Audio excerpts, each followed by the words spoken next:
इस video को like करें, हमारे चैनल को सब्सक्राइब कर बेल आइकन जरूर पे। न्यूज़ मास्टर मोहम्मद रहीम की खास न्यूज़।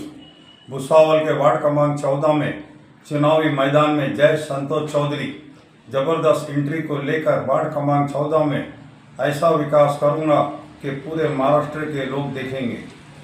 कचरा, नाली, पानी व रोड, गरीबों की समस्या पर होगा गौर। प्रत्येक वार्ड में काम करके एक नया रिकॉर्ड कायम करूंगा। जय चौधरी की एक खास पत्रकार परिषद। आइए देखते रहिए न्यूज़ मास्टर, हर पल, हर वक्त, हर घड़ी। मध्ये आपण आपली उमेदवारी दाखल केलेली आहे। आपण 14 नंबर वार्ड का निवडला? मी ॲक्च्युली 14 नंबर वार्डामधून इच्छुक आहे। आतापर्यंत उमेदवारी दाखल केलेली नाही आहे। 10 तारखेलाच्या नंतर आम्ही बघू, उमेदवारी दाखल करू, पण ते 100% की मी तिकडे इलेक्शन लढणार आहे। 14 नंबर याच्यासाठी केला कारण की जो साफसफाईचा प्रश्न येतो भुसावळ शहरामध्ये, की बाबा साफसफाई मागचे 15-20 वर्षापासून साफसफाई नाही आहे। साफसफाई कर्मचारी पण कमी आहे, बिचारं त्यांच्यावर पण अन्याय होतो। सर्वात मोठा याच्यासाठी केला मी की मला साफसफाईने सुरुवात करायची होती, आणि साफसफाईची महत्त्वाची सुरुवात कुठनं होते, तिकडे एक पण झाडूवाला नसतो। 14 वार्ड क्रमांक 14 मध्ये एक पण झाडूवाला नाही, की एक पण माणूस झाडू मारणार नाही।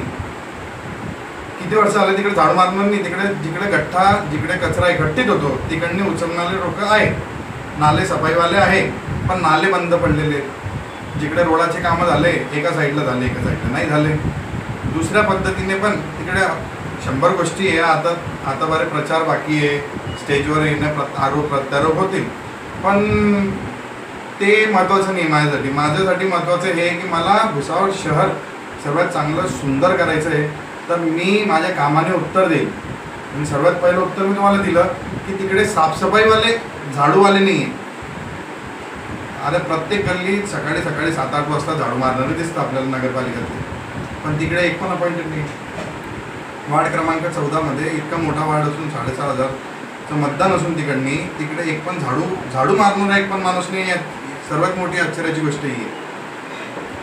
आणि खूप काही गोष्टी आहे, त्याच्यामुळे पण मी निवडलं आहे, असं आहे। आता या वेळेला जसं की आपण उमेदवारी इच्छुक आपण त्या ठिकाणी सांगितलेलं, अजून काय रणनीती असणार आहे, कसं पुढील आपली भूमिका असणार आहे त्या संदर्भात? माझी पुढील भूमिका असणार आहे विकास। माझं सर्वात पहिलं काम हे असणार आहे की वार्ड क्रमांक 14 मधून निवडून आल्यानंतर काही करून मी त्याला असं बनवेल की तिकडचे लोक बघत बसतील की अरे यार, विकास असताना तर याला म्हणतात विकास। त्या ठिकाणी एक दमदार उमेदवार म्हणून पण आहे असं तुम्हाला वाटतं का तिथं? नाही, जे दमदार काय, आता सध्याला जे विद्यमान म्हणजे आता माझी झाली असं नगरसेवक हो, पण जे आहेत वास्तविक मध्ये तिथले नगरसेवक, मग त्यांना कसं तोड देणार? आता मागील 9 वर्षापासून तर कोणीच नगरसेवक नाही, म्हणजे माझी आहे। 5 वर्षापासून, 9 वर्षापासून इलेक्शन झालं, 5 वर्षापासून सगळे माझी आहे। आणि 5 वर्षामध्ये जितके कामं झाले ते नगरसेवकाने थोडी केलेले, ते कोणत्याच नगरसेवकाने नहीं केलेले। तिकडे सर्वांनी आता अभी अगर कोई नगरपालिका के प्रशासन के थ्रू कोई काम चल रहा है और उधर जाके मैं खड़ा हो जाऊँ, मैं बोलूँ अरे मैं ये काम मैं देख रहा, हाँ मैं देख रहा है काम, तो फिर उसमें वो ऐसा हो जाता है कि भाई मैंने किया। पर कैसा है, सबकी अपनी अपनी इज्जत है, मैं उनको रिस्पेक्ट देता। वो मेरे पप्पा के साथ में त्यांनी कामं करून ते पुढे आलेले, आणि माझ्या पप्पांच्या सोबतच ते होते। तर ते वयाने, जे त्यांच्या बाबतीत तुम्ही बोलता ते वयाने माझ्याहून मोठे आहेत, पण आता काळ युवकांचा आला आहे। तर कसं आहे, युवकांचं कुठपर्यंत म्हणजे युवकांना संधी द्यायला पाहिजे।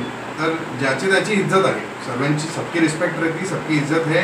वो बड़े हैं, वो पॉलिटिक्स में पुराने हैं, पर youth should come ahead. Youth ने काम करना चाहिए और यूथ ने पॉजिटिविटी से अपने शहर को बदलना चाहिए। ये मेरा सीधा ये है। तो ऐसा कोई मैं ये नहीं है कि मैं सामने वाले को स्ट्रॉन्ग समझ रहा हूँ या ये है, स्ट्रॉन्ग सभी रहते हैं। सिर्फ फ़र्क ये रहता है कि सामने वाले को अपने अंदर की शक्ति पहचानने में टाइम लग जाता है। मजबूती तो सब में, मेरे में है, आप में है, सब में, पर उस शक्ति को पहचानना ये सबसे बड़ी बात रहती है। तो मजबूत ऐसा मैं नहीं मानता किसी को कि कोई मेरे से ज़्यादा मजबूत है। मेरे से ज़्यादा अगर कोई मजबूत है वो है महादेव, भगवान। मैं भगवान को सबसे ज़्यादा मजबूत मानता, और भगवान का तो मेरे साथ आशीर्वाद है, तो मेरे को और बाकी किसी चीज़ की कोई टेंशन नहीं। एकच आहे की वार्ड क्रमांक 14 मधल्या लोकांना आता दादा भाऊनी पाहिजे। है ना, जे असतात की बाबा मेरा बॅनर क्यों फटा, किसने फाडा, क्या मतलब आया, म्हणजे असे खूप लोक नाही पाहिजे. आरोप प्रत्यारोप नाही करत मी, पण सांगतोय आता लोक म्हणतात, तिकडचे लोक पण म्हणतात बिहेवियर चेंज हो गया तो वो भी लोगों को पसंद आएंगे, ऐसा नहीं है. ये सब बिहेवियर की बात है. और मेरा बिहेवियर तो आपको पता है, मैं सबसे अच्छे से रहता हूँ, मेरे को किसी से कोई प्रॉब्लम नहीं. मैं सबसे पॉजिटिव रहता, सबके साथ पॉजिटिविटी से चलता हूँ. और मेरा मेन मोटो रहता है कि मेरे सामने जो है मैं उस चीज़ पे फोकस करूँ. और मेरे सामने भी है 14 नंबर वार्ड का विकास, 14 नंबर वार्ड, दैट्स इट. और अभी प्रदेश में नियुक्ति होने के बाद प्रदेश के भी काम रहेंगे, पर अभी 14 नंबर से पहले वार्ड से मैं एक तरीके से मेरा वार्ड भी मेरा सबसे पॉजिटिवली मेरा वो एक थॉट है कि मैं उस वार्ड को ऐसा करूँ कि लोग, महाराष्ट्र के लोग भी देखें कि यार महाराष्ट्र में एक वार्ड है 14 नंबर वार्ड करके, वो वार्ड में जो फैसिलिटीज़ है वो देखने लायक है. और बहुत सारी फैसिलिटी, ड्रेनेज सिस्टम ही नहीं है ना, ड्रेनेज सिस्टम से लेके उधर नाले भी बने हुए, तो नाला एक साइड से ऊंचा है, एक साइड से ऊंचा, बीच में से पूरा पानी उधर ही रुक रहा. ऐसे बहुत सारी समस्याएं हैं जो डेवलपमेंट हुई है, पर डेवलपमेंट गलत पद्धति से हुई है, गलत टेक्निक से हुई है. तो अभी हज़ारों चीज़ें हैं जो आपके सामने आएगी इलेक्शन के बाद, इलेक्शन के टाइम पे. अभी मैं क्या ही बोलूँ, अभी मैं भाऊ तिथं म्हणजे जसं की आता आपण तुतारीकडनं तर आपण इच्छुक आहात, त्या ठिकाणी पॅनलमध्ये कोणाला घेणार आहे? जसं 2 नगरसेवकांचा वाद झालेला आहे, त्याच्यामध्ये पॅनलमध्ये कोण असणार आहे? पॅनलमध्ये आता बघू, ते निर्णय माझ्या हातात नाही आहे. ते निर्णय वाटतं तुम्ही कोणाला तिकडनं असं एक बघितलं असेल? मला तर सगळेच आवडतात, मला तर तिकडचे सगळेच आवडतात. म्हणजे तिकडे सर्वच माझेच लोक आहे ना. आणि आता कोणाला कन्फर्म होतं, कोण कन्फर्म होतं हे पप्पांच्या हिशोबानेच पप्पांनाच माहिती असणार की भुसावळ बनणार तर तिकडनं माझ्यासोबत कोणाला द्यायचं. पण मुकेश काकांची मला खूप साथ आहे, मुकेश गुंजाळ काकांची यांची मला खूप साथ आहे. आणि तिकडे आहेत भरपूर लोक आहेत जे माझ्यासाठी काम करत आहेत. त्यांना पाहिजे की मी त्यांच्यासोबत काम करू, आणि आहेच भरपूर लोक. आता बघू इलेक्शनच्या टायमावर काय होतं काय नाही होतं. आणि काय मुकेश काकांचं आता, मुकेश काका पण आहेत तिकडे, पण मुकेश काका आरक्षण आल्यामुळे ते महिला झालेलं आहे, एक OBC आहे आणि एक ओपन जनरल आहे. तर आता त्याच्या हिशोबाने काय निर्णय होतात, पुढची आघाडी कशी बनते, काय बनते, कोण कोणासोबत उभं आहे, ते पुढचे निर्णय. आता सर्वात पहिलं माझं तर आहे, माझं एकच बोलणं आहे पूर्ण भुसावळ शहरामध्ये, कोणी काही करा, सर्वात पहिले युवक निवडून या, युवकांनी भुसावळ शहराला चांगलं करा, हीच माझी अपेक्षा. आणि बाकी आणि त्या माध्यमातून सर्वांची विचारपूस होईल, चर्चा होईल, वार्ड वाईज कोणाची काय तयारी आहे, परिस्थिती कोणत्या वार्डाची काय आहे, ते विचारपूस आम्ही सर्व मंडळी बसून त्या ठिकाणी करू. आज माझी आणि नाथाभाऊची मीटिंग दुपारी 3 वाजेला मुक्ताईनगर येथे झाली, त्यांच्या फार्म हाऊसवर.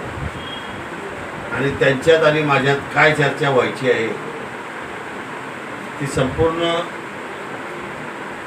भुसावळ नगरपालिकेच्या बाबतीत चर्चा झालेली आहे.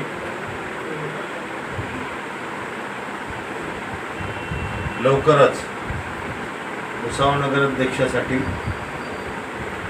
योग्य उमेदवार, चांगला उमेदवार त्या ठिकाणी देण्यात येईल. आणि त्या ठिकाणी जे उमेदवार आम्ही देणार आहोत त्या उमेदवाराच्या व जे नगरसेवकांसाठी जे उमेदवारी आम्ही देणार आहोत त्या सर्व उमेदवारांच्या पाठीशी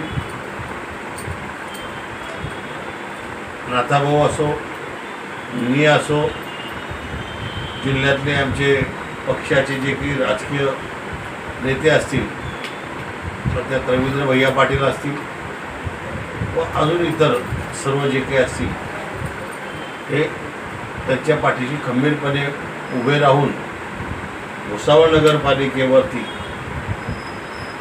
राष्ट्रवादी काँग्रेस शरदचंद्रजी पवार पक्षाचा झेंडा फडकवल्याशिवाय आम्ही जाणार नाही.